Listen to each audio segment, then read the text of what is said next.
Shaq Fu: A Legend Reborn is the sequel to the infamous Shaq Fu game released in 1994.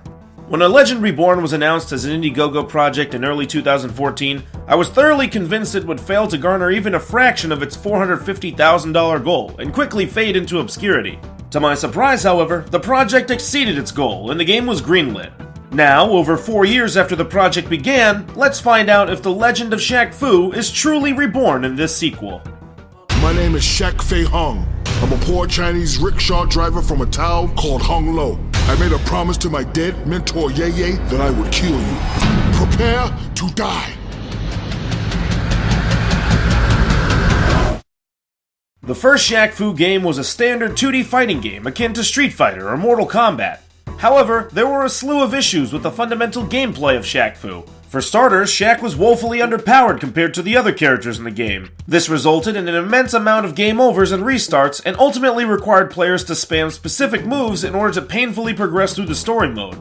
Beyond the campaign, Shaq Fu sported a multiplayer mode, but it was almost the exact same thing as the single-player mode, with the only real difference being the ability to play as someone other than Shaq, and the guilt of dragging another human being into the misery of playing Shaq Fu.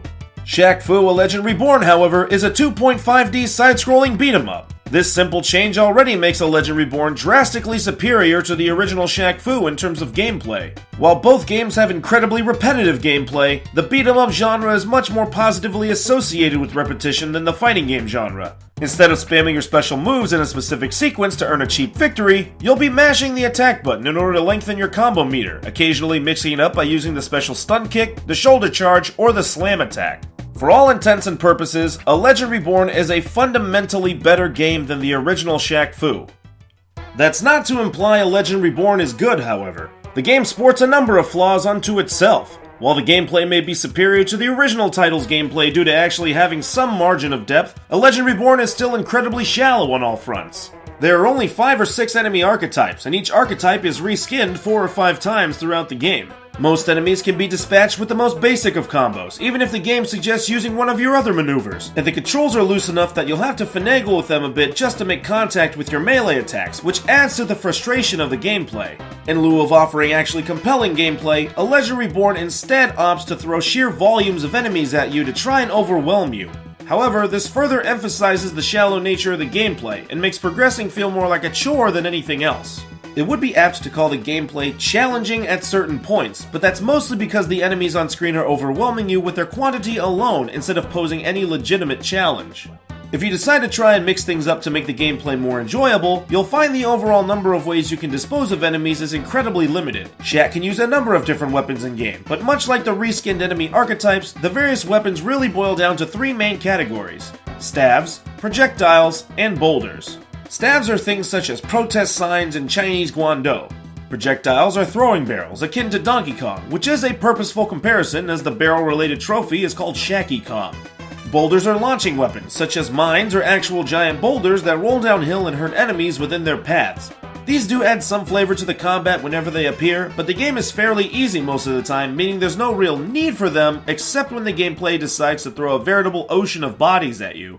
There are some fun moments to be had in the gameplay, such as when you're using standard combos in tandem with the occasional weapon attacks to defeat various enemy archetypes while also avoiding environmental hazards. But these moments are only small bits of false hope poking through the monotony that constitute the rest of the gameplay, and A Legend Reborn is so short that any fun to be had is over before it ever really begins. Playing through the game casually on the normal difficulty setting, it only took 3 hours to complete the story, and the trophy list is so obscenely simplistic that any missed trophies could be acquired in another hour or so.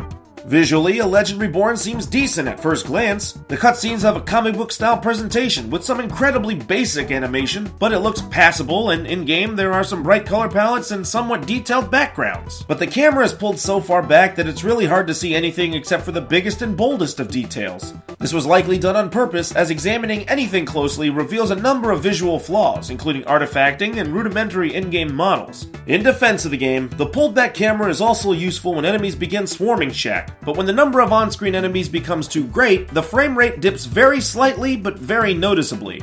This isn't a game-breaking issue, but it is an annoyance considering the gameplay is designed around waves of enemies. Beyond that, the farther camera angle adds to the already unsatisfying gameplay. Bringing the camera closer would make character models and hitboxes larger, which would make it easier to mindlessly bash enemies, which would have made the gameplay more enjoyable. I'm not outright calling the camera bad per se, it's functional and it's purposeful in its execution. It just could have been better. The audio is the only real definitively good thing about A Legend Reborn. Sound effects and voiceovers are good if unremarkable, and for the target audience, the soundtrack is actually pretty good too.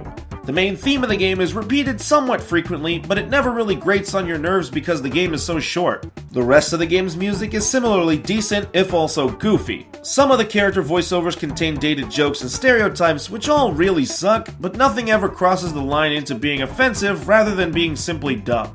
However, there are some genuinely funny moments to be had, and Shaquille O'Neal in particular is a beacon of campy goodness, harkening back to his roles as the titular characters in Steel and Kazam. Overall, the audio posed no real technical issues, and the dialogue and accompanying delivery was occasionally very amusing.